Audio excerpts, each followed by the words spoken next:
Donc, la question, c'est pourquoi deux jeunes au lieu d'un?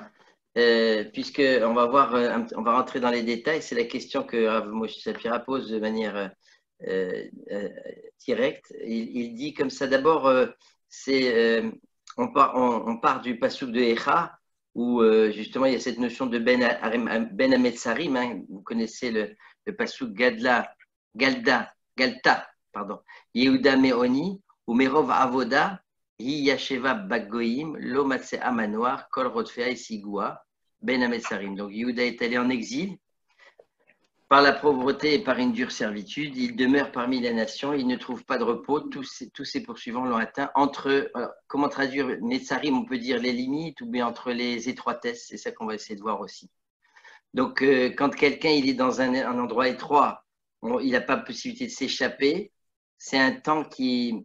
Donc, le problème, c'est qu'on est entre deux étroitesses. Mais ce qui est difficile à comprendre, c'est qu'est-ce que ça veut dire l'entre-deux étroitesses? En quoi cette étroitesse va transformer ce temps en une période de malheur? C'est pas parce qu'il s'est passé des choses graves avant et après que, entre les deux, on va appeler ça entre les limites. C'est-à-dire les événements se sont enchaînés. C'est un temps c'est un temps qui est entièrement mauvais. On peut dire que c'est un temps qui est entièrement mauvais parce qu'il y a eu la brisure de la muraille pour amener jusqu'à le Beth Amikdash détruit. Ok, mais si on définit dans la prophétie de Echa, on définit que c'est un entre deux dates qui est lui-même porteur de quelque chose de mauvais. Qu'est-ce que ça veut dire? Qu'est-ce que ça veut dire que c'est parce que toute chose arrive entre un début et une fin. Donc on n'appelle pas pour autant l'entre-deux. Il n'est pas mauvais parce qu'il est entre. Donc en vérité, c'est une évidence on a du mal à comprendre qu'est-ce que ça nous apprend. Qu'est-ce que ça nous apprend d'être entre les deux? Puisqu'il y a eu un événement avant, un événement après, mais qu'est-ce que ça nous signifie de dire qu'on est entre les deux, Ben Ametsarim, il y a quelque chose de mal. Comme si le fait d'être entre les deux, il y a déjà quelque chose de mauvais qui est ici. Ça, c'est la première question. La deuxième question, c'est, bon, là, tout le monde la connaît, on va aller rapidement, hein, les 5 choses qui se sont passées à Sarbetamou, c'est la Mishnah dans Ta'anit, hein, le Perek Dalet Mishnah Vav, Chamisha Dvarim, Eru et Avotenu, il y a 5 choses, et 5 choses à Tisha B'Av. Les 5 premières, c'est les louchot ont été détruites, ont été brisées, puisque c'était le veau d'or. Batel Atamid, le korban journalier, a été arrêté. Ouvkahir, la muraille a été brisée, donc c'est la brèche. Saraf Apostomos et Torah, il a brûlé le Sefer Torah. Et Amidat Selem, il y a Ménaché qui a mis une statue dans le Echal. Ça, c'est les 5 premiers événements. Betisha Be'av, nos ancêtres, il y a eu le décret sur lequel ils ont été condamnés à ne plus sortir de ce désert, quoi. Ils ne pouvaient pas rentrer en Eretz Israël à cause de la faute des Mraglim. Charavabaït, Barishona et Shimnia, donc le premier et deuxième Beth Amikdash. Et Nilkeda Bétar, la fameuse ville de Bétar qui contenait des millions de personnes, donc elle a été aussi détruite. Necheresha Haïr, et la ville de Jérusalem a été labourée. Voilà, ça c'est les événements. Alors, le Maharal de Prague dit que dans Sefer Netzach Israël, il dit qu'il y a Atralat à Katsé, et sauf Gmar pour Anout Betachit. Ça veut dire qu'il y a un début, de la destruction, si on peut dire, et une fin de la destruction. Il dit que ce temps-là de l'été est porteur de quelque chose d'extrême, puisque c'est des extrêmes chaleurs. Et il dit de la même manière que les fêtes dans notre peuple, c'est au printemps et à l'automne, ça veut dire une période qui est médiane, où il n'y a pas ni trop froid ni trop chaud, il n'y a pas d'extrême. Et donc, il dit que c'est justement le temps est porteur le temps qui est Favorable. extrêmement chaud justement. Oui. Donc, comme il est dans les extrêmes, c'est là où, dans ces extrêmes-là, va se passer les problématiques du peuple juif. Et Oui. il appelle ça le Maharal Atralata Katse, le début de la problématique, de la destruction, si on peut dire. Et parce qu'il dit que le Maharal, il dit que si on est dans l'extrême, alors, comme son nom l'indique, dans le concept de l'extrême, il y a contenu dedans le concept de la fin. Quand on est dans les extrêmes, on est dans la fin. Dans le milieu, on n'est pas. Il y a quelque chose qui a à voir avec l'éternité dans le milieu parce qu'il n'y a pas de fin. Il n'y a pas de fin. On n'est pas dans la fin. Donc, dans le milieu, c'est pour ça que dans le milieu des saisons, c'est des saisons médianes, c'est là où se trouve, d'après le Maharal, Nissan et Tishri, c'est là où il y a les fêtes juives, là où on peut se développer, où il y a pas il y a l'éternité. Justement, on va vers l'éternité parce que c'est un temps qui est porteur. Le temps est porteur lui-même. Oui. Alors que quand on est dans L'extrême. l'été, dans les extrêmes, alors on est à la fin. On est à la fin, on est au terminus de la chaleur. Et donc, c'est là où il y a le problème qui va se poser avec les 3 semaines. Alors, la question qu'on se pose, c'est pourquoi il y a un début de destruction et une fin de la destruction? Pourquoi y a-t-il 2 jeûnes au lieu d'un seul avec les 10 événements? On n'a qu'à dire qu'il y a 10 événements qui se sont passés, puisque c'est une seule et même destruction. Finalement, c'est la destruction du Beth Amikdash, c'est ça qui est principal. Pourquoi les 5 événements ne sont-ils pas ensemble? Et donc, comme si on voulait nous dire qu'il y a c'est pas historique seulement. Il y a des événements historiques qui se sont passés. C'est pas parce qu'il y a des événements historiques que pour nous, on va en faire un jeûne. Il faut que ça soit quelque chose qui va m'apprendre dans ma personne. Même 3000 ans après, 2000 ans après, il faut que ça soit des choses qui soient fondamentales. Quel est l'événement fondamental qui s'est passé le 17 Tammuz, qui est en soi déterminant pour qu'on puisse avoir, disons que les Rachamim de l'époque, que les Nevi'im de l'époque ont fixé, au point qu'on a fixé un autre jeûne. C'est ça la question. Donc finalement, c'est la même question qu'avant, c'est-à-dire que sur le texte de la Mishnah cette fois-ci, pourquoi on a fait Ben Hametzarim, c'est-à-dire l'idée il y a quelque chose qui est à vivre au début, à vivre à la fin, c'est 2 notions différentes. Et puis il y a cette période entre les deux qui est aussi une période qui porte un message.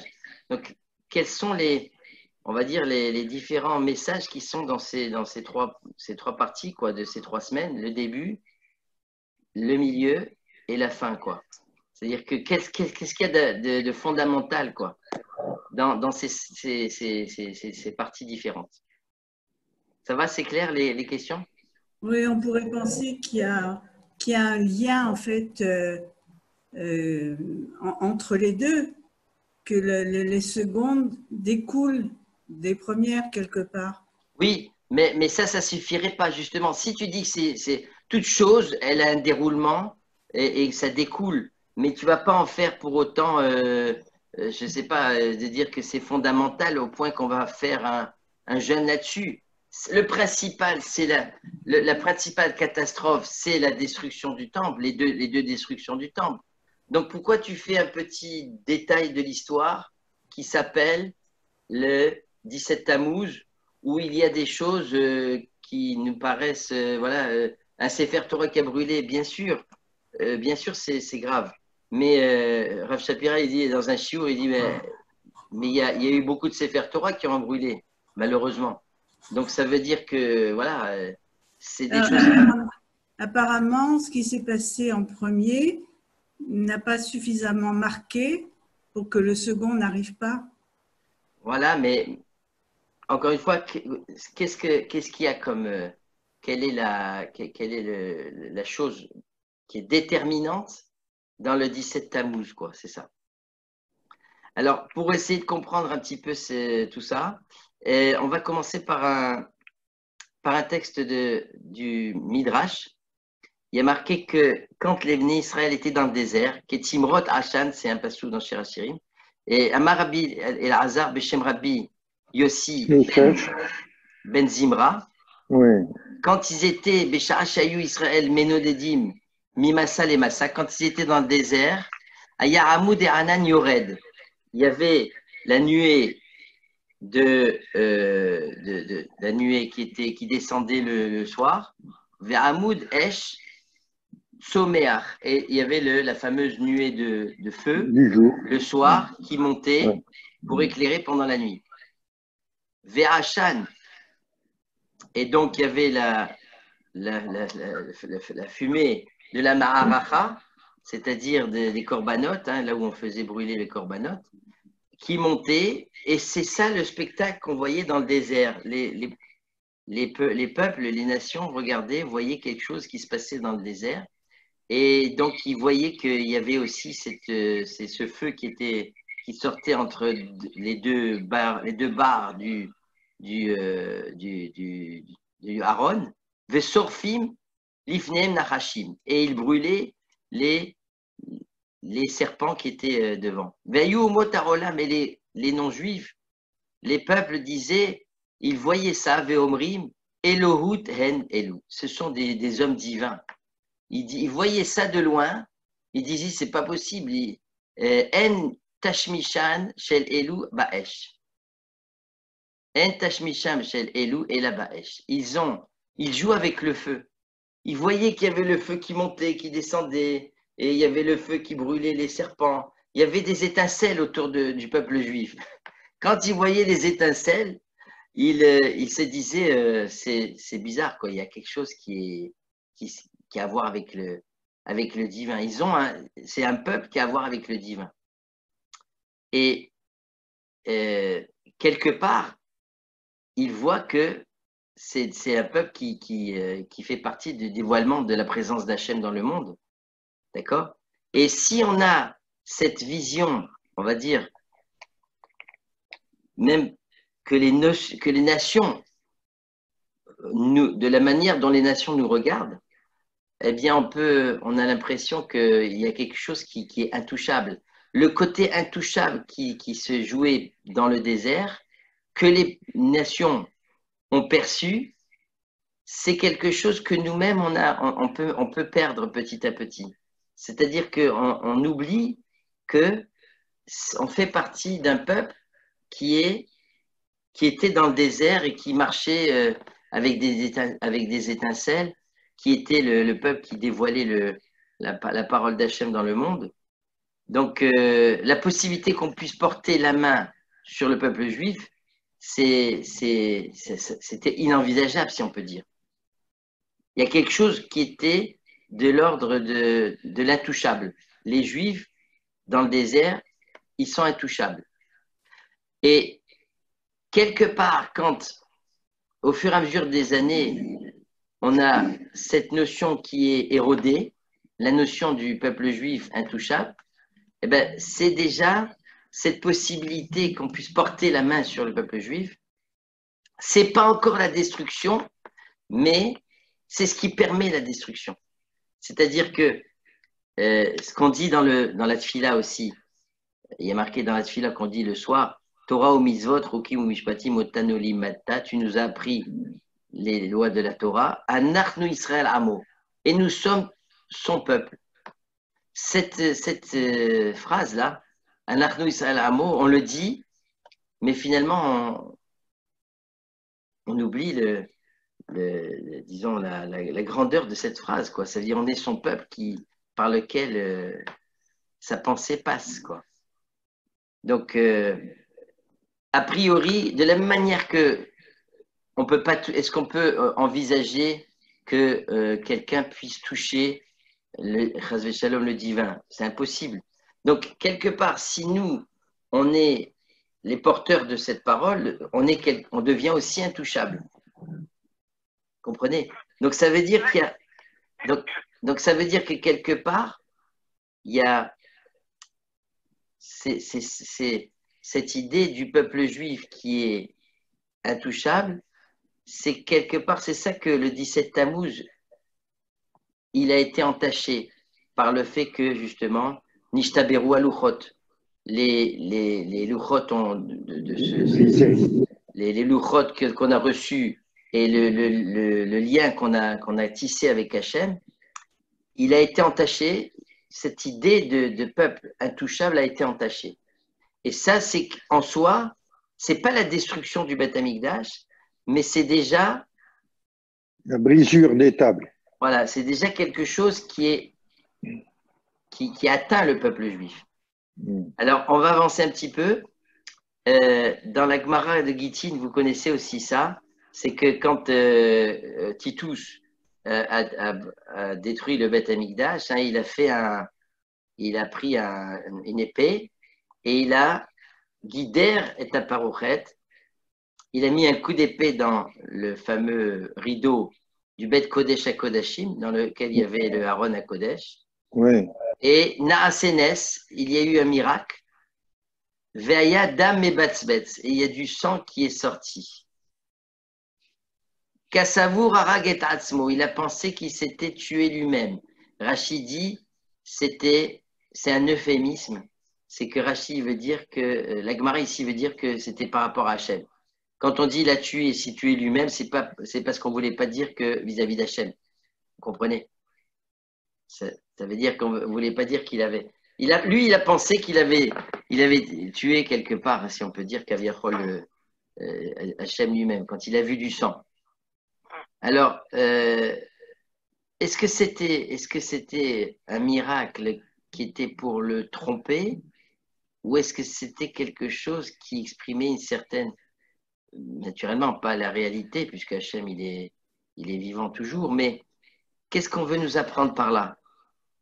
Qu'est-ce qu'on veut nous apprendre par là? Il y a une déchirure quelque part.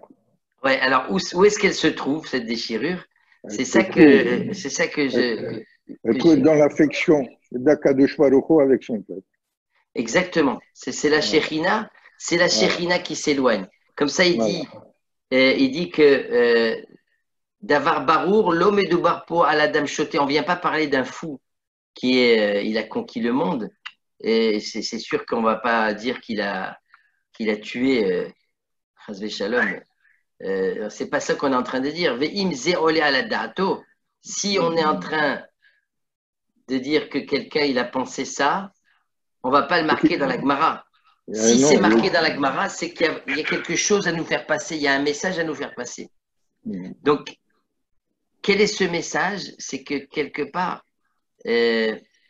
d'avoir casé lui tachen rak beshlavim, c'est que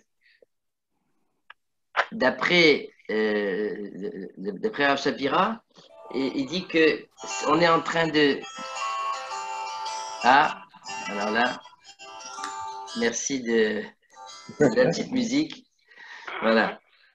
Donc, quelque part, on est en train de dire que le lien qui se joue entre le peuple juif et Hachem, il y a quelque chose qui s'est brisé. Il y a quelque chose qui s'est cassé au point que, de la même manière que si, Chazvé Shalom, quand la Neshama, elle quitte le corps, c'est ça que ça s'appelle, c'est le corps qui a été touché, il y a le sang qui, Chazvé Shalom, qui sort. Eh bien, c'est les deux qui sont séparés. De la même manière, on peut dire qu'il y a au niveau du monde entier, il y a la Neshama, ce qu'on appelle Hachem, il est celui qui fait vivre le monde. Et nous, on est le corps, le corps du monde. Le récipient. Et voilà. Et finalement, c'est ça qui s'est passé. Le Beth Amikdash étant le lien entre la Neshama et le corps, si on peut dire. Le Beth Amikdash, c'est là où il y a les corbanotes, où on peut dire qu'il y a la vitalité. On appelle ça le Beth Rayenu. Qui Beth Rayenu? C'est la maison de la vie. La maison de la vie, parce que là-bas, c'est le Rav Shapira, il ose dire qu'on apporte un korban qui est une odeur agréable, comme si Hachem il est en train de sentir. Être korbani lachmi, c'est quand on apporte un korban, c'est mon pain. Hachem il dit c'est mon pain, comme si entre guillemets, naturellement, il était en train de manger. Tout ça, c'est des des métaphores qui nous forcent à penser que il y a, on va dire, Hachem, il a un lien avec ce monde et qui fait qu'il y a une vitalité, si on peut dire, entre les deux, entre Hachem et le monde. Mais en même temps, Hachem, ce n'est pas un être de chair et de sang. Donc ce sang, ça ne peut pas être celui d'Hachem.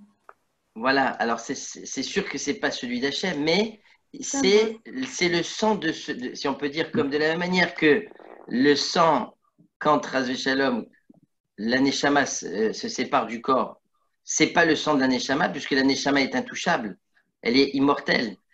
Par contre, c'est le sang du corps. C'est le lien qui s'est brisé. C'est le lien qui s'est brisé, bien que effectivement l'aneshama est intouchable, Hachem est aussi intouchable, mais c'est ce lien-là qui s'est brisé entre les deux. C'est ça que ça veut dire. Oui. Donc, pour arriver de l'un à l'autre, ça veut dire pour arriver du moment où on a érodé la notion du peuple juif. C'est ça le 17 Tammuz.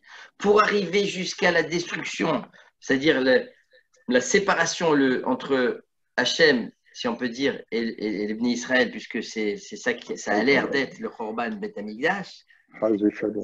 Chas Shalom, ça va par étapes. Ça ne peut pas aller tout d'un coup. Ça ne peut aller que par étapes. C'est le début. Aval imaya chibur shalem. Si on avait un lien, on n'aurait pas pu. Si on avait vraiment un lien fort avec le divin, on n'aurait pas pu nous atteindre. Donc ça veut dire que quelles seraient les différences entre le 17 Tammuz et le 9 Av? Le 9 Av, c'est vraiment disons là, ce qu'on a l'impression que voilà que la catastrophe du lien qui s'est cassé, qui s'est brisé. Mais ça ne peut pas se passer. Ça ne pouvait pas se passer si on n'a pas érodé des notions fondamentales. C'est quoi, par exemple, la notion fondamentale? C'est le fait que le peuple juif est quelque chose d'intouchable. Il a reçu la Torah, donc c'est quelque chose d'intouchable. Si on n'a pas érodé chez nous ces notions-là, on n'aurait pas pu arriver au 9 Av. C'est-à-dire que le 17 Tammuz, c'est une étape en soi qui est déterminante. On va le voir, je vais prendre un deuxième exemple.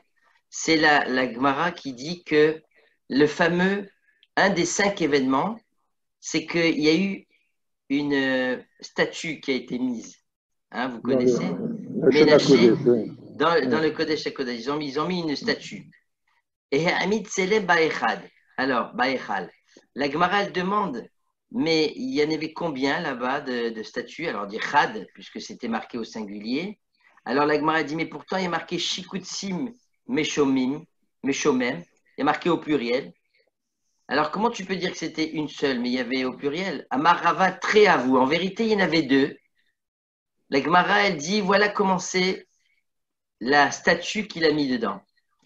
2 statues et l'une, ils ont pris des photos, je ne sais pas comment ils ont fait. Il y avait une qui était tombée sur la deuxième et qui lui a fracturé la main. Et il y avait marqué sur la statue Ve'eshtakar de Avaktiv, il y avait sur la statue était écrite comme si elle avait parlé, comme maintenant de nos jours on met la bulle dans les BD. Eux, c'était les bulles de l'époque. On mettait sur la statue Ant Savit le Harube Bete Yadar Ashlimat le. Tu as voulu détruire la maison d'Hachem, sous-entendu. Donc ça, c'est la statue entière qui parle à la statue dont la main a été cassée par la première statue. Et elle lui dit un message: tu as voulu détruire la maison d'Hachem en égarant les Juifs par l'idolâtrie, alors je t'ai fait payer par ta main. Qu'est-ce que ça vient nous apprendre, ça? Donc ces 2 idoles, qu'est-ce qu'il a mis dans dans le Kodesh HaKodashim, 2 idoles. Il n'a pas mis une. Il a mis 2 idoles, dont l'une frappe l'autre, dont l'une brise la main de l'autre. Et elle lui dit, tu sais, tu as voulu détruire la maison d'Hachem en égarant les Juifs, ben, je te fais payer ça. Tu as payé, Je te fais payer le fait que tu as voulu détruire la maison d'Hachem. Tu as mis la main entre Akadosh Baruch Hu et le peuple, tu as mis la main, je te la brise. Voilà. Alors là-dessus, le Maharal, il explique cette Gemara. Le Maharal explique cette Gemara dans Netzach Israël. Et il dit comme ça. Il dit que tu ne peux pas t'amuser, entre guillemets, à remplacer Hachem qui est la totalité de l'existence. Si tu mets une statue, c'est bidon, c'est nul. Il a mis 2 statues, c'est la dualité. Là, si on peut dire, pour faire la guerre avec Hachem, c'est qu'il a mis la dualité. Alors que Hachem, il est Echad. Alors que le Beth Amikdash, il est Echad. Nous, on est porteurs de la notion de l'unité. Oui. L'unicité, d'accord? Or, lui, il a mis cette dualité, mais c'était très fin. C'est quoi cette dualité? C'est de dire, peut-être que tu es sûr de cette notion-là, c'est mettre un doute dans la chose. C'est-à-dire que au sein même du Beth Amikdash, il n'est pas en train de dire que Hachem, c'est pas lui le créateur. Non, c'est le créateur. Mais est-ce que tu es sûr? Peut-être qu'il y a autre chose. C'est mettre le doute. Oui, d'accord. Donc ça veut dire qu'ici, on voit encore qu'avant le Beth Amikdash détruit, il y a cet événement du 17 Tammuz. C'est quoi l'événement du 17 Tammuz? C'est éroder des concepts fondamentaux. Oui, d'accord. Éroder l'idée du peuple juif intouchable. Éroder l'idée d'Hachem intouchable. Petit à petit, vous savez, mettre le doute. Des fois, on entend des paroles, mais tu es sûr de ça? Tu sais, il y a marqué que si tu fais les mitzvot, tu es récompensé. Un des fondements des 13 principes du Rambam, c'est si tu fais les mitzvot, tu es récompensé. Si tu fais des avérotes, tu es puni. Mais tu es sûr? Voilà. C'est-à-dire que tu peux à chaque fois, mais pourtant on voit on voit le contraire des fois. On est en train de dire que. Oui, mais on dit bien que quand tu fais des mitzvot, la récompense n'est pas sur cette terre, elle est au ciel. Elle est après. Mais quand tu fais, et c'est pour ça qu'on voit des gens mauvais réussir et des gens, des chachamim échouer. Donc tu vois bien, tu as donné la réponse, Isidore. Tu as donné la réponse. Mais effectivement, si tu as la question sans donner ta réponse, ça jette un trouble. Ça, oui, absolument. Et ça jette un trouble, et à chaque fois que tu vas jeter un trouble, tu vas poser, tu vas mettre un doute dans les notions fondamentales. C'est ça le 17 Tammuz. Avant la destruction, il y a la possibilité de rendre la chose destruction. C'est le 17 Tammuz. Ouais. Ça revient presque à rejoindre la brisure des tables. Voilà, c'est justement, par exemple, la brisure des tables, c'est la même chose. Ça veut dire quoi? Comment tu peux envisager que les louchot, les premières louchot qui venaient de la main d'Hachem, c'est-à-dire c'est même pas un objet terrestre, c'était un objet qui venait d'en haut et qui a été écrit par Hachem. Comment tu peux penser qu'elles aient pu être détruites? C'est pas possible, puisque c'est quelque chose qui est divin. Quelle zèle il a eu, Moshe Rabbeinu, de casser ça. Voilà. Donc c'est ça qu'on est en train de voir, c'est que avant de passer et de parler à la destruction, on est en train de jeûner sur le fait d'éroder des notions fondamentales du judaïsme. Ouais, ouais. C'est ça le... Ça justifie le jeûne du 17. Voilà. Et donc maintenant, on comprend qu'il y a quelque chose qui est différent du 9 av. Voilà, qui est différent et qui est un préalable. C'est un préalable. C'est un préalable au 9, parce que le 9 av, c'est l'immensité du malheur qui tombe sur les Juifs. Exactement, c'est ça qu'on va voir. La concrétisation de la destruction, c'est la deuxième partie qu'on va voir maintenant. Le moment du Khorban. Alors, le moment du Khorban, vous savez qu'il y a une grosse marloquette. Quand est-ce que c'est... C'est-à-dire que quand est-ce qu'on va fixer le 9 av? Je vous dis la Gemara. La Gemara, elle dit comme ça. Voilà. Mais d'abord, dans Gvurot Hashem, le Maharal dit qu'il y a une notion du Erev. Parce qu'on va parler du Erev parce que vous savez que le Beth Amikdash a été... on a mis le feu au Beth Amikdash le soir. C'était à Erev, au moment du soir du 9 av. Oui. Et ça a brûlé pendant tout le 10e jour jusqu'au 10. Ouais. Marloquette, quand est-ce qu'on va faire le jeûne? Est-ce qu'on va faire le jeûne? Il y a une Gemara dans Ta'anit. Le 9, d'après les Chachamim, parce que c'est Atralta des Puranuta, c'est-à-dire c'est le début de la catastrophe. Ils ont allumé le feu le soir du 9.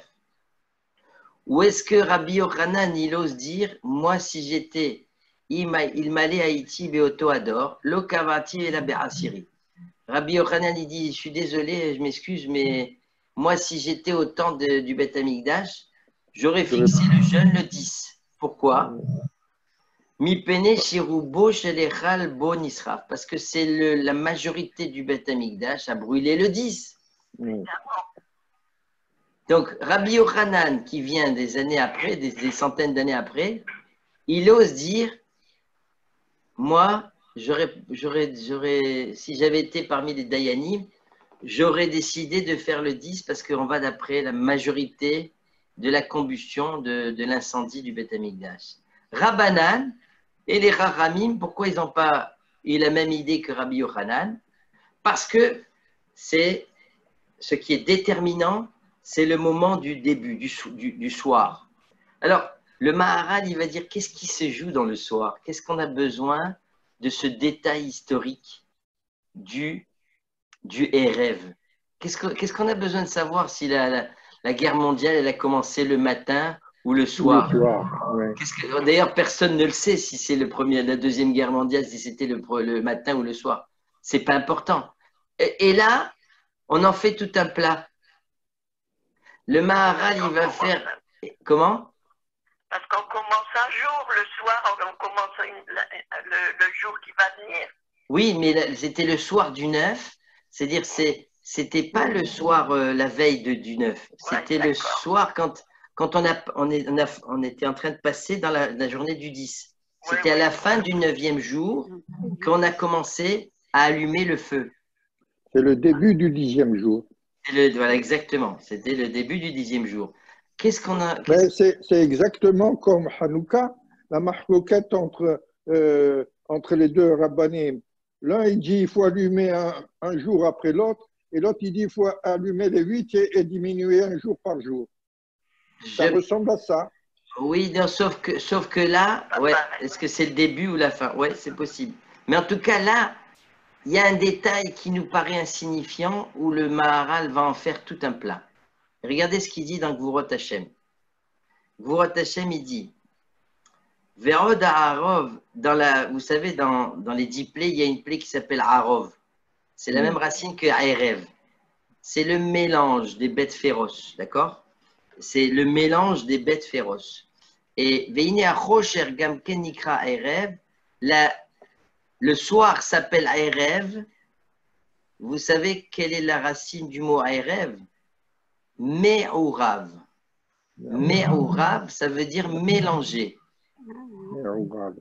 Quelle est la raison pour laquelle on appelle le soir mélangé, parce que c'est le soir, tous les chats sont gris. On ne voit pas. On ne voit pas. Et comme on ne voit pas, tout est mélangé. Donc, on a appelé le soir le mélange. Et Boker, dans le Lachon HaKodesh, vous savez que le Maharal, il a beaucoup travaillé l'étymologie.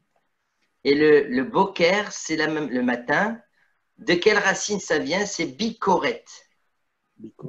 Bikoret, ça veut dire analyser, regarder. Pourquoi? Parce que le matin, comme il fait le jour, tu peux analyser les choses, tu peux vérifier les choses, de faire la bicorette. Donc, au Pirshuam Farshim, ça c'est chez Alayla Nikra Erev, les fichiers Bomit Arev Akol, tout est mélangé, la nuit, le soir, donc c'est pour ça que ça s'appelle Erev.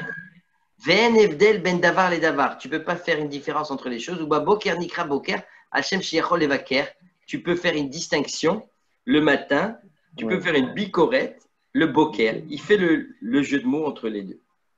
Et dans Netzach Israël, il dit comme ça. Pourquoi il y a cette discussion entre le 9 et le 10? Il dit, parce que Hamoucha le Bitoul à Kedusha ou à Erev. Le Zman Hamouchan, il dit que le temps qui est spécifique pour l'annulation de la Kedusha, c'est le soir. Pourquoi?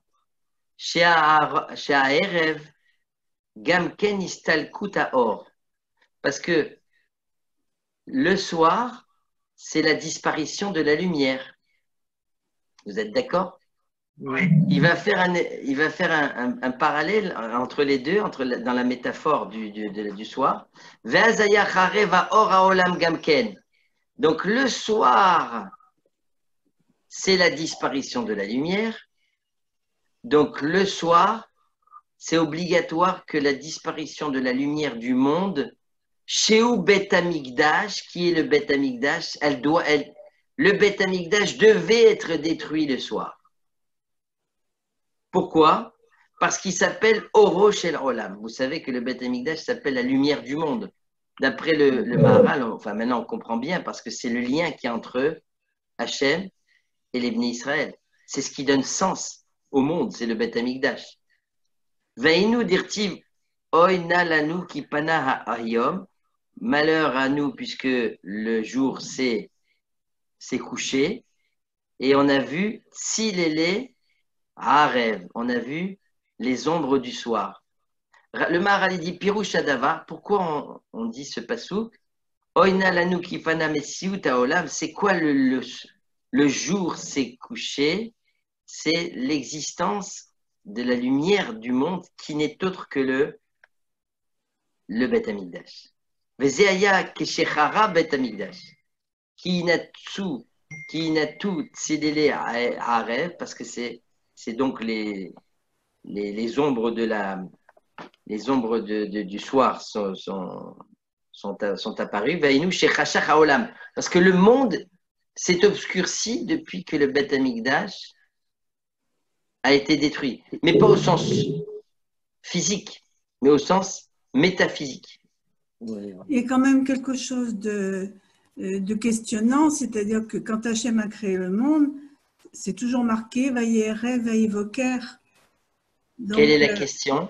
Alors, ça veut dire que, est-ce que Hachem a créé le monde de manière à ce que d'abord les choses soient obscures et qu'au fur et à mesure qu'on avance dans la journée, les choses s'éclaircissent et qu'on les voit mieux? Est-ce qu'au départ, on est toujours dans l'obscurité pour aller vers une lumière? Tout à fait. Le Maharal va dire que c'est fondamental parce que c'est la nuit, c'est le Olam Hazé et le jour, c'est le Olam Haba.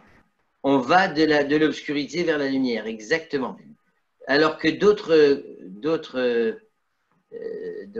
cultures que la nôtre, c'est le contraire. Le jour commence le jour et puis ça va vers la nuit.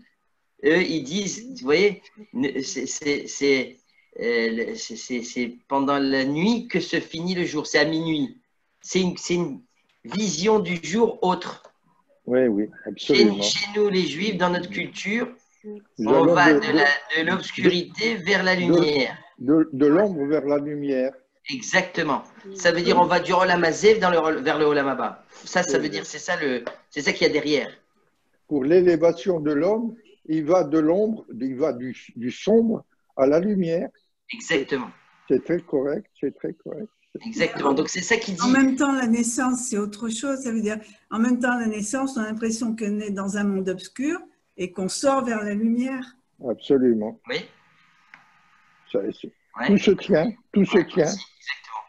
Mais en tout cas, ce qui est extraordinaire dans ce Maharal, c'est qu'il est en train de dire que c'est pas par hasard que le Beth Amikdash a été le début. Le début de l'incendie s'est passé au moment du Erev. Parce que c'est l'obscurcissement physique le soir et le Beth Amikdash détruit, c'est l'obscurcissement métaphysique. C'est le Beth Amikdash qui est le lien entre Akadosh Baruch Hu et le monde. Eh bien, c'est ça qui s'est obscurci.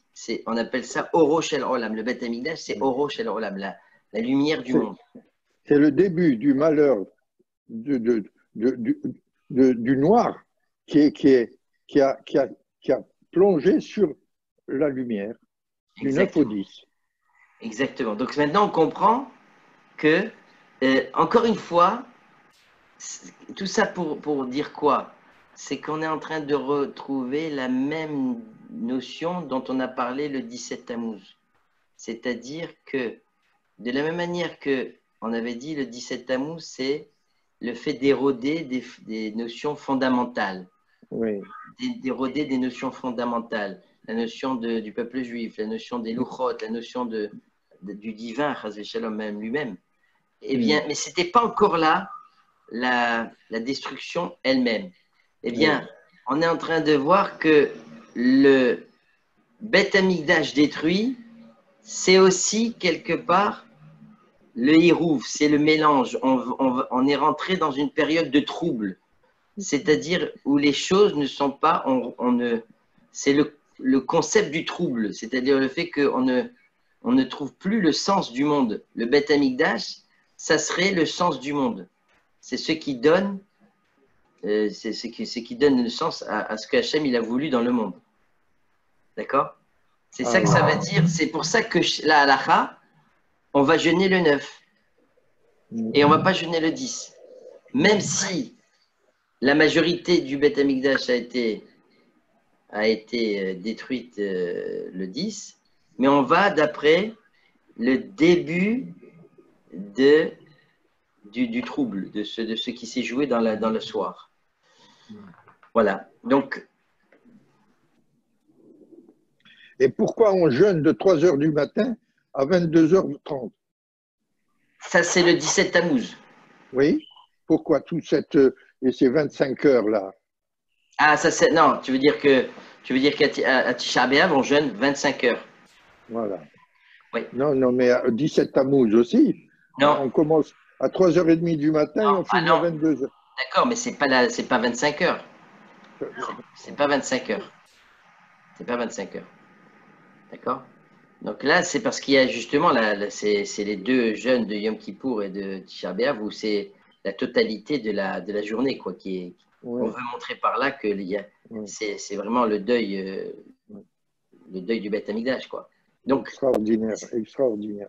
On est en train de dire que ici, effectivement, même si on est en train de jeûner le 9 Av pour exprimer qu'il y a le lien qui a l'air d'être coupé, mais en même temps, on sait que la Shekhinah, elle est toujours là-bas. Pourquoi?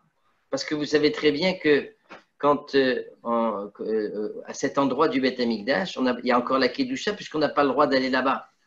Puisqu'on est tamé, on est tous considérés comme tamés. Et donc, on ne peut pas aller dans cet endroit-là. Donc, le trouble a été jeté quand il y a eu le Beth Amikdash. Mais finalement, ce trouble qui a commencé le 17 Tammuz, le trouble des notions fondamentales, va se concrétiser par le trouble sur qu'en est-il de notre lien avec Hachem. Qu'est-ce qui se... Est-ce que, comment, et au point qu'on doit se mettre par terre, le 9 Av, mais en même temps, se dire que la Kedusha, elle est encore là. Et donc la Shekhinah, elle est encore là. Hachem est intouchable. Donc si Hachem est intouchable, alors Hachem, on est sûr que ça continue. Que les choses continuent, etc. Ouais. C'est ça que ça veut dire. Tout ça pour dire que c'est à chaque fois la même idée qui revient. C'est le trouble, le doute et sortir du doute. C'est ça l'enjeu de ces 3 semaines. C'est là où on est à l'étroit, Ben Hametzarim. On commence un petit peu à voir que c'est ça l'enjeu de ces 3 semaines. On a demandé, mais pourquoi il y a besoin de ces 3 semaines? Les 2 dates, ça suffit? Non, parce que c'est par étapes que ça se joue dans la personne de l'homme.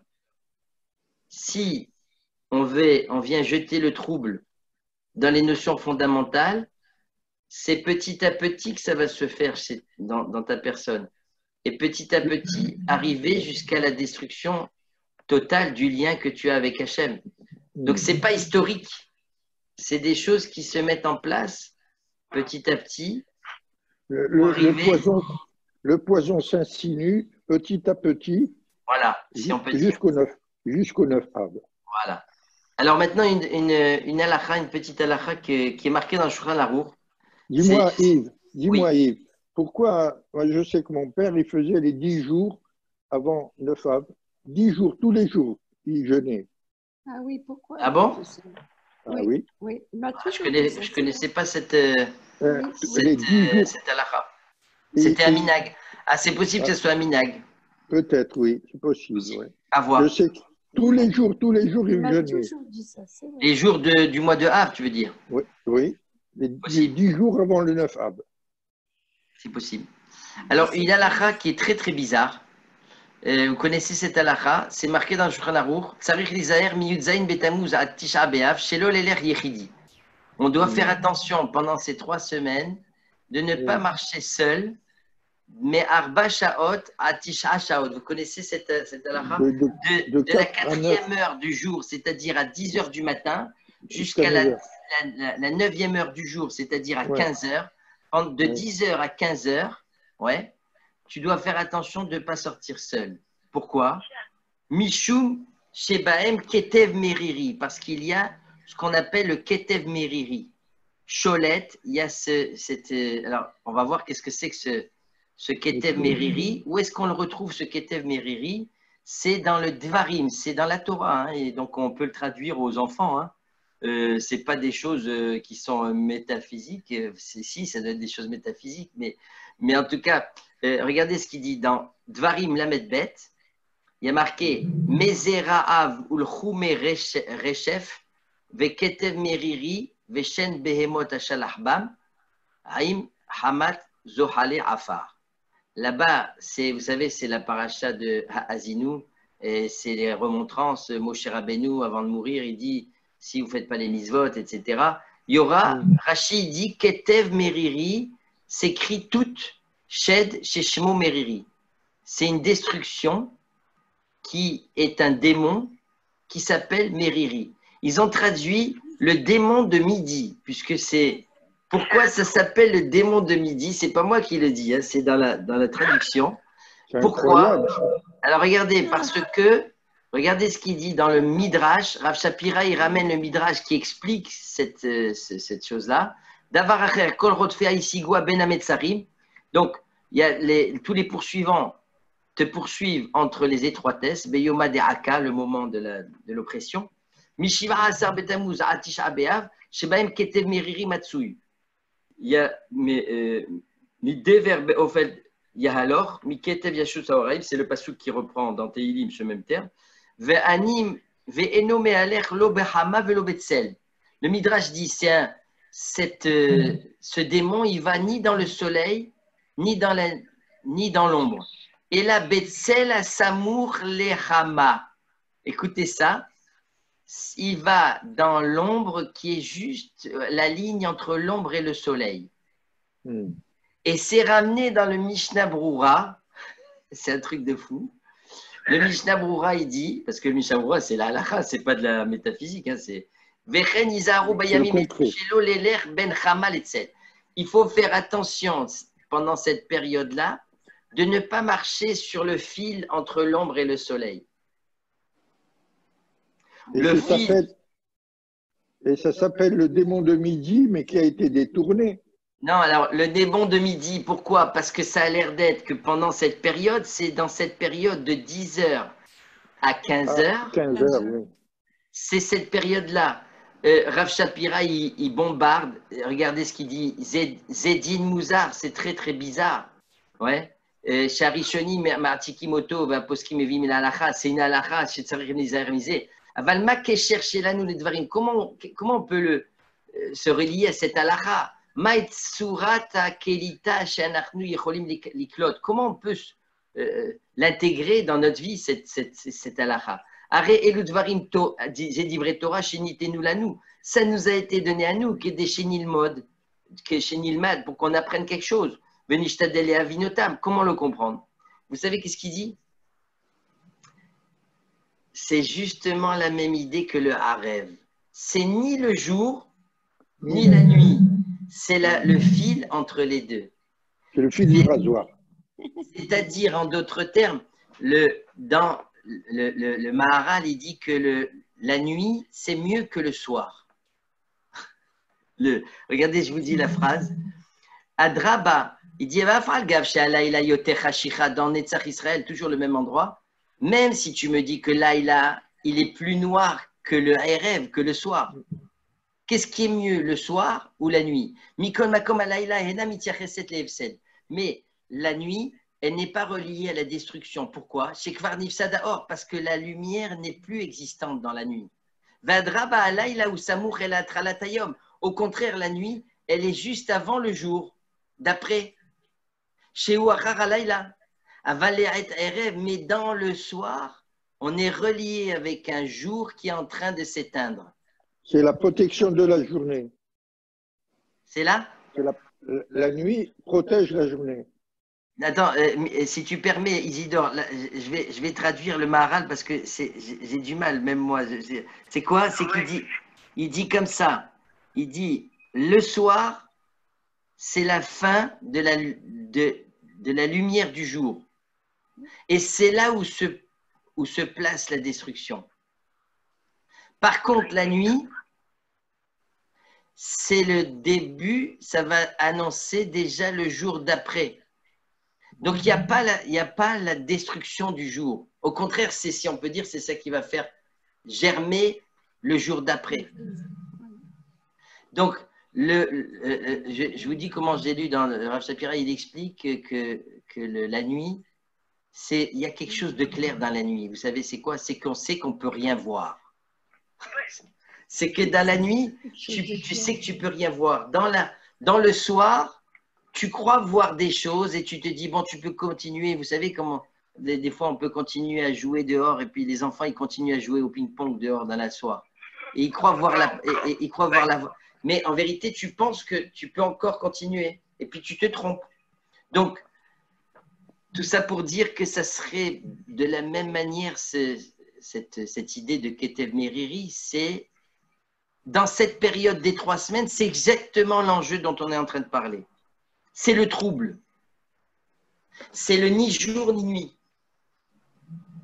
Dans le ni jour ni nuit, c'est là où réside le mélange, le Erev, le Ta'arovet, c'est-à-dire le mélange. Et c'est quoi qui est dangereux dans le mélange d'après le Maharal? C'est qu'il est en train de mettre sur pied, c'est que l'idée du mélange des notions, le mélange de la lumière. Tu n'as plus la lumière du Beth Amikdash. Donc ça veut dire que, comme on vient de dire dans le Yudzaïn Betamou, ça veut dire que tu jettes le trouble dans les notions fondamentales, tu jettes le trouble dans la notion du lien avec Hachem, c'est le Beth Amikdash. Donc ça se retrouverait aussi dans cette idée de cette ligne entre l'ombre et le soleil. C'est-à-dire ce côté de mélange. Ce côté, c'est ça qui serait dangereux. On est en train de dire, pendant cette période-là, des 3 semaines, fais attention à ce mélange-là. Puisque c'est ça l'enjeu. C'est ça l'enjeu. L'enjeu des mélanges des notions, l'enjeu des mélanges de tout ce qui est fondamental. Quelque part, on est dans un monde où tout est flou et on n'a pas de vraies racines. Voilà, exactement. Exactement. On oscille entre le… Et il fait remarquer, Rav Shapira, il dit que c'est bizarre que même la nuit, on veut essayer de l'éclairer avec un éclairage qui est comme la journée. On veut ouvrir des magasins en Amérique, il y a des trucs qui sont tout est ouvert. On veut même la nuit, on veut te l'enlever. Comment ça se fait que la nuit, on veut te l'enlever? Ça veut dire on veut te faire croire que tu es dans un monde éclairé. Donc l'enjeu, c'est de te mettre dans le trouble. Et comme par hasard, qui est-ce qui a fait que les louchot ont été cassés, brisés? C'est le Erev Rav. Pourquoi? Comme par hasard, on retrouve le Erev Rav. Le mélange, le mot à mot, ça veut dire quoi? Erev Rav. Le grand mélange. C'est quoi? Le Erev Rav, c'est les Bnei Israël qui se mettent en retrait, qui se sont mis en retrait dans le Beth Amikdash, au moment du Matan Torah. D'après le Ramban, il s'est mis en retrait. Et c'est en vérité chaque personne du peuple juif dans toutes les générations qui se met en retrait du peuple juif, il peut rentrer dans le Erev Rav. C'est pas que ça dépend, c'est pas que c'est quelque chose qui est dans le sang. Non, non. Chacun, il a le libre arbitre de rentrer dans cette troupe du Erev Rav. Mais encore une fois, c'est ceux qui ont jeté le trouble dès le Matan Torah. Ils ont jeté le trouble.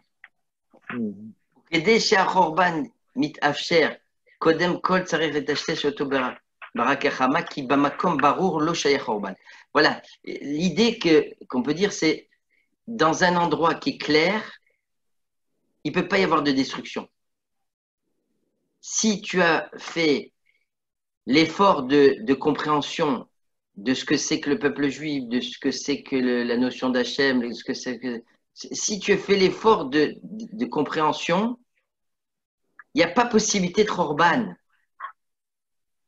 Bamakom Barour, lo shayach chez Mishéou Yaros, Yves Charles Aros d'avoir chez Ametsiout Atzma. Tu ne peux pas détruire quelque chose qui est l'existence même. Si et comment tu fais que les choses deviennent l'existence même si tu as fait l'effort de sortir du trouble? Comprenez? Donc, finalement, c'est ça l'enjeu de ces 3 semaines. On voit par plusieurs petites touches que la société actuelle, elle veut justement rendre les choses troubles. Il n'y a plus de…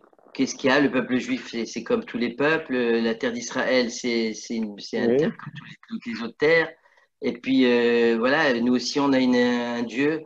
C'est-à-dire qu'il y a banaliser le peuple juif comme tous les autres peuples de la terre. C'est ça, en vérité. Amalgamé. Voilà. Il y a quelque chose qui est impressionnant quand même, c'est que notre calendrier, il est fixé quelque part par la Lune, par le Soleil aussi, mais essentiellement par la Lune. Ouais. L'astre de la nuit. Pour les mois. Ouais. La Gemara, elle dit dans ton sens que quand il y a une éclipse de soleil et une éclipse de lune, l'éclipse, c'est le fait que la lumière de l'astre a diminué. Et quand il y a une éclipse de soleil, c'est mauvais pour les nations. Quand il y a une éclipse de lune, c'est mauvais pour le peuple juif. Parce que le symbole du peuple juif, c'est la lune. le symbole des nations, c'est le soleil. C'est justement la même idée. Moi, je pense que c'est la même idée. Ça veut dire que nous, le peuple juif, on a l'astre de la lune, il a quelque chose de très, très bizarre. C'est qu'il est toujours en train d'augmenter, de diminuer, d'augmenter, de diminuer. Ça veut dire qu'il y a un renouvellement. Il y a un renouvellement. Il a disparu, il est mort, la lune est morte. Non, elle revit. Ça veut dire dans la lune, il y a quelque part une idée de triatamétine.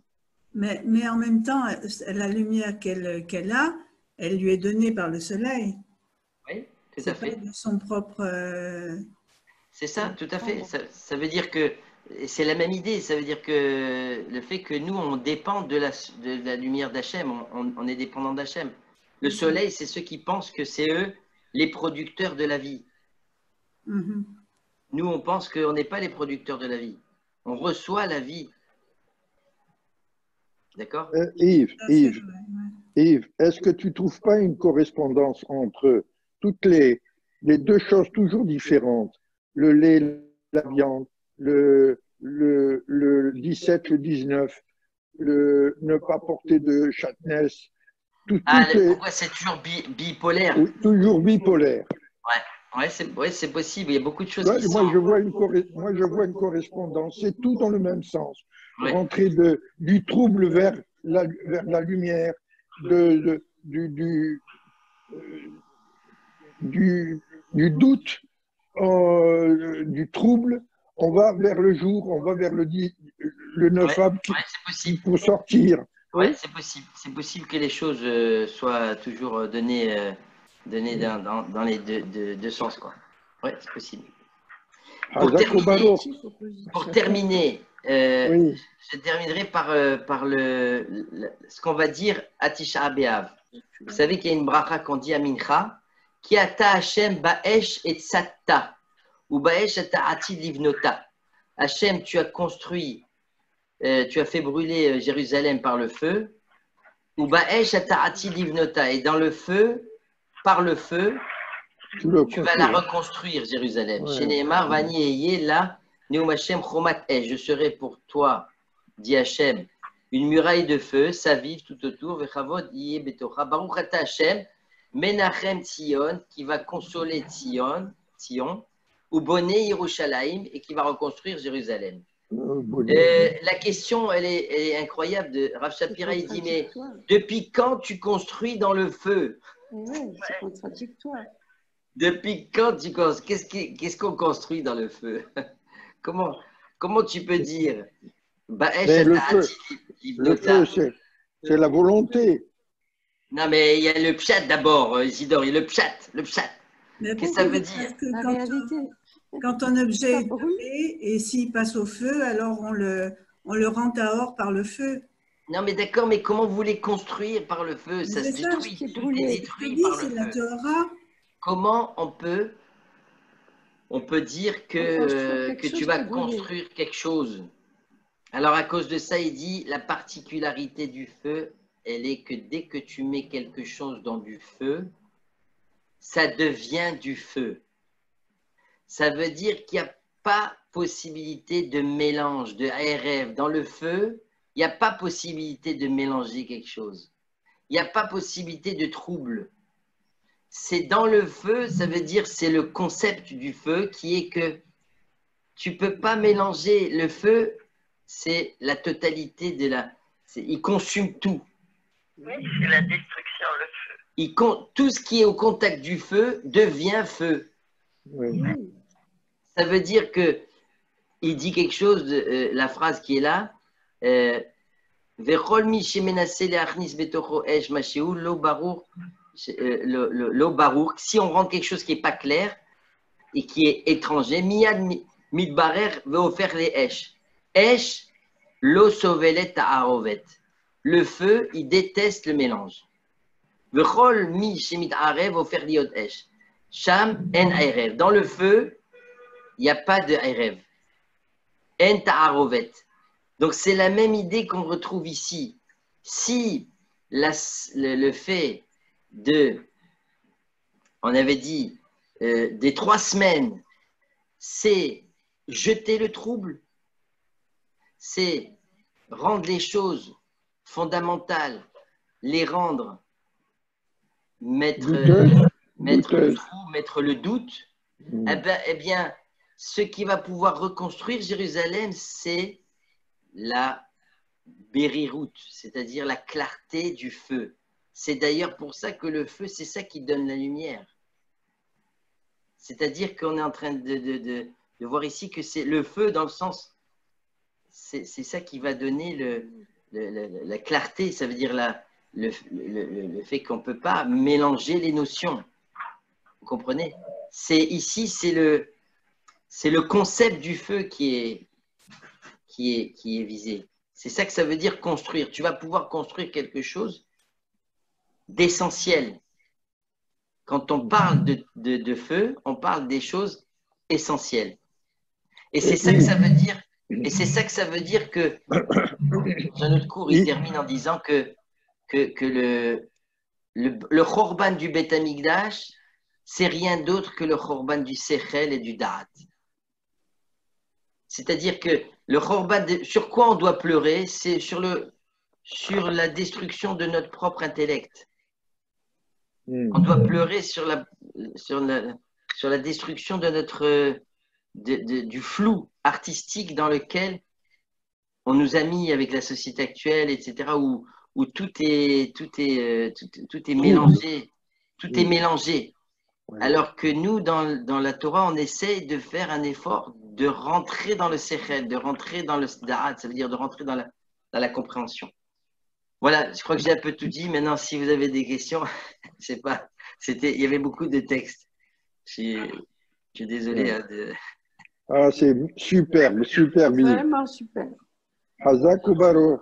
Non, mais moi, je veux des questions, Isidore. Moi, je veux pas des… Tu veux une question? Alors, pourquoi ils ont fait à Tel Aviv, ils ont fait une fontaine où il y a l'eau et le feu? Ah. Question, pourquoi? Ah, je sais pas. Non, mais moi, je veux des questions sur ce qu'on vient de dire, parce que là, je ne pourrais pas… Ouais. Oui. Il a des raisons. Alors, on peut juste revenir au début. Alors, pourquoi c'est Ben Hametzarim? Oui. Alors, le Ben Hametzarim, ce qui veut dire, c'est que c'est ça qui va… Pour répondre à la question, Razak, la question de départ, pourquoi c'est important de dire qu'on est Ben Hametzarim? C'est qu'il a répondu à cette question quand il dit, vous savez, les choses ne peuvent pas venir. C'est pas qu'on est en train de fêter l'événement du 17 Tammuz seulement et l'événement du 9 Av. Les choses vont par étapes dans ta personne. La destruction, elle se fait par étapes dans une personne. C'est ça qu'on est en train de dire. C'est petit à petit, avant d'arriver à la perception que je suis complètement déconnecté d'Hachem, c'est les choses viennent par étapes.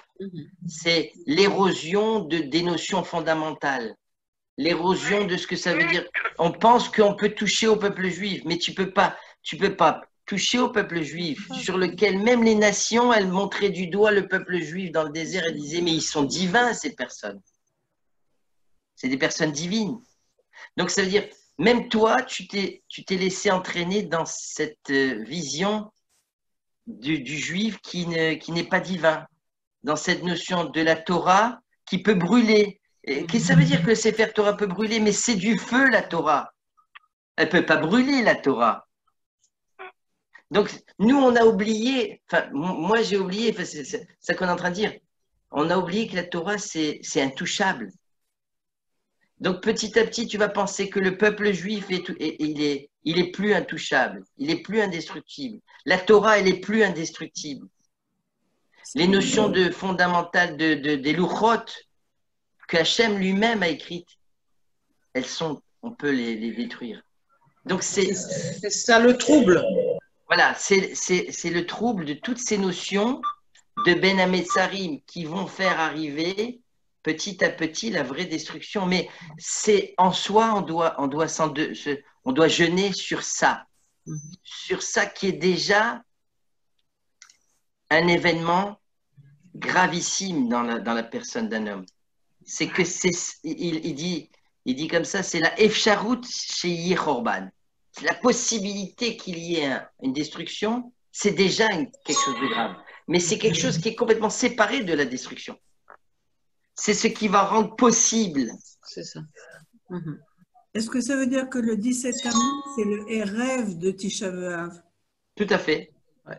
On peut dire ça. On peut dire ça. C'est ça.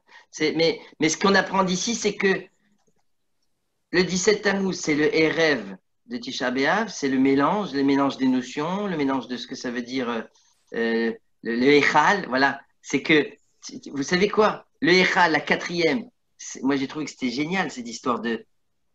Dans le Beth Amikdash, il y a une statue qui va défendre Hachem et qui dit, et qui lui casse la main, ça veut dire que il y a le débat. Vous savez, ce qu'il dit, c'est que dans le Beth Amikdash, il y a le débat, mais qui dit peut-être que c'est pas juste ça. Vous savez, ça me fait penser des fois des gens disent, qui dit que, des fois on dit, mais qui dit que le Olam Haba, mais personne n'est revenu de là-bas. On rejette le trouble, mais c'est gravissime.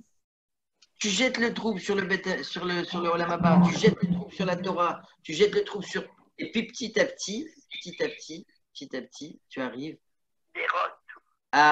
au 9 Av qui est lui-même, tu peux aussi penser qu'il n'y a plus rien.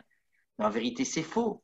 Il y a encore. Si toi, tu fais l'effort de dire je vais au Beth, il y a marqué, vous connaissez cette Gemara d'Ambrachot, il dit si tu fais l'effort d'aller au Beth Knesset matin, midi et soir et que tu étudies la Torah, il y a marqué tu m'as fait sortir du galout, Hachem il dit.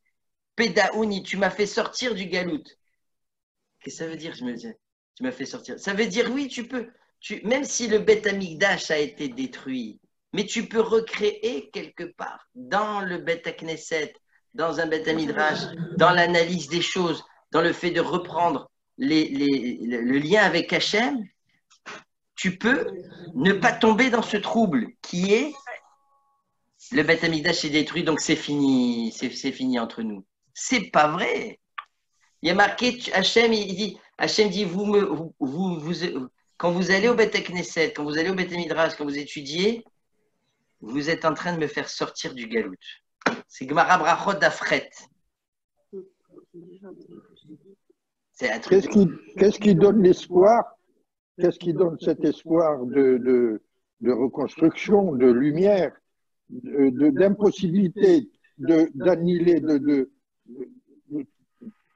détruire complètement cette notion que le peuple en Israël reste tout le temps, qui revit tout le temps, qui ressort tout le temps, qui remonte tout le temps.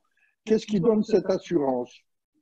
Eh ben ça, c'est justement, c'est ce qu'on est en train de voir. C'est par l'étude, par le fait d'essayer de sortir pendant ces 3 semaines et de reconstruire Isidore. Oui. C'est ça que ça veut dire, le Khorban à la fin, il dit comme ça, c'est le Khorban à Sechel. Et c'est la capacité de réanalyser les choses.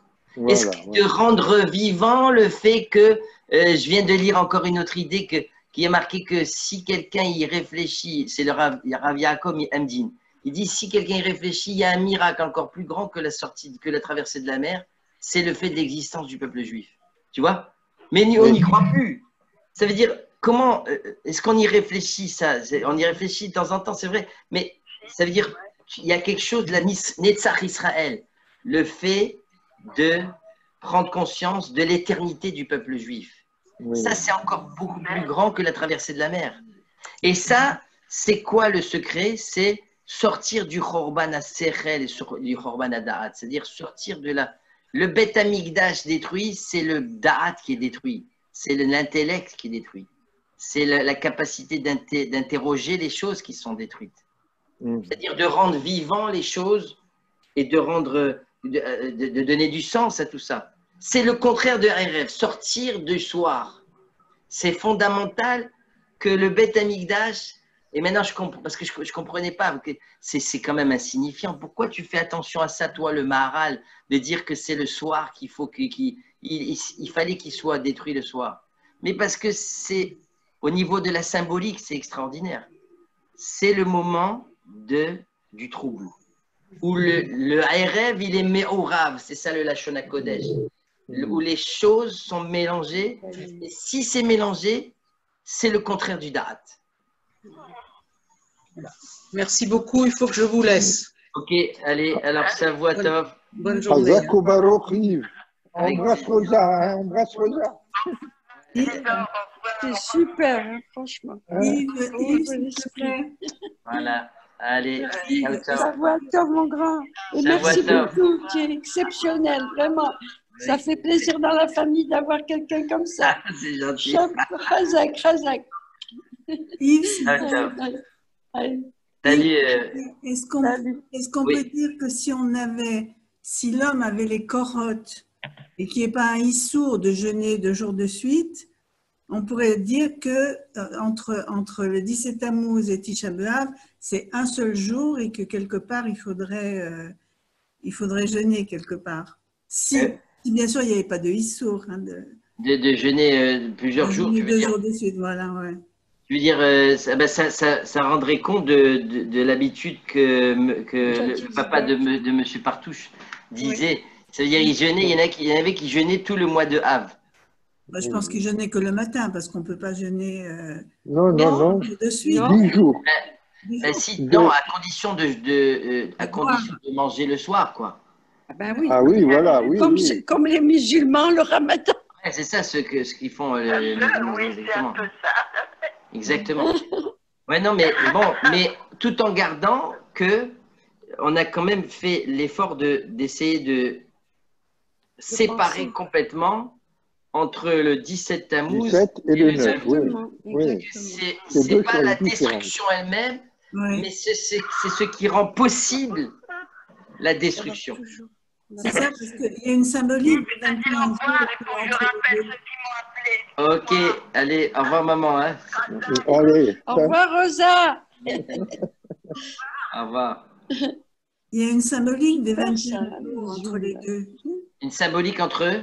Les 21 jours entre Tisha B'Av, entre 17 Tammuz et... Alors, j'écoute. Quelle est la symbolique? Non, j'ai peur de dire des choses qui ne sont pas justes. Alors, il y a tout un chiour que je suis en train de préparer pour la semaine prochaine qui parle de ça. Ah, d'accord. Parce que justement, c'était le chiour de Tammy et voilà, bon. Et j'ai peur de mal le retransmettre. Alors, voilà. Il fait un lien entre les 22 lettres et les 22 jours. Il y a 22 jours entre 17 Tammuz et 9 Av. C'est ça. 22. Et il y a 22 lettres du Passouk. Non, il y a 22 lettres de l'alphabet. C'est ça. Oui. De l'alphabet, tout à fait. Oui. 22 lettres de l'alphabet. C'est fou. Donc, à Echa, pendant Echa, on lit Aleph Bet. Tout Echa, c'est Aleph Bet Gimel Dalet Hevav. Aleph Bet Gimel. 22 lettres. Et ça, c'est une grande question que j'avais parce que ça veut dire qu'il faut quand même beaucoup de réflexion pour trouver les mots qui commencent par un Aleph, les mots qui commencent par un Bet et tout ça. C'est pas évident ni immédiat. Oui, tout à fait. Ben, c'est ça que justement, on va essayer de parler. Ça enlève la spontanéité de la parole quelque part. Tu veux dire quoi? Ça veut dire que si je cherche à faire des phrases qui commencent par une certaine lettre, il faut que je cherche dans mes connaissances les mots qui expriment ce que je veux dire. C'est-à-dire que l'idée, elle vient comme ça, mais après, je la pose et je cherche les mots qui peuvent me faire décrire cette idée-là. C'est pas, ça enlève le naturel quelque part. Ah oui, tout à fait. Mais c'est pour ça que c'est seulement dans la névoie de Echa, je crois que c'est Yermia qui a écrit ça. Mais c'est seulement pour le texte de Echa. Et le 5e Pérec, il n'est pas écrit Aleph Bet, mais il y a 22 psukim. Ouais. Il y a 22 psukim, comme les lettres de l'alphabet. Et le 4e, c'est 3 fois Aleph. 3 fois Aleph, exactement. 3 fois Aleph, 3 fois Bet, 3 fois Gimel. J'ai retenu quand même le chiour. Razak. Ok, alors Shavua Tov. Shavua Tov et merci pour tout. Merci, Toda. Merci.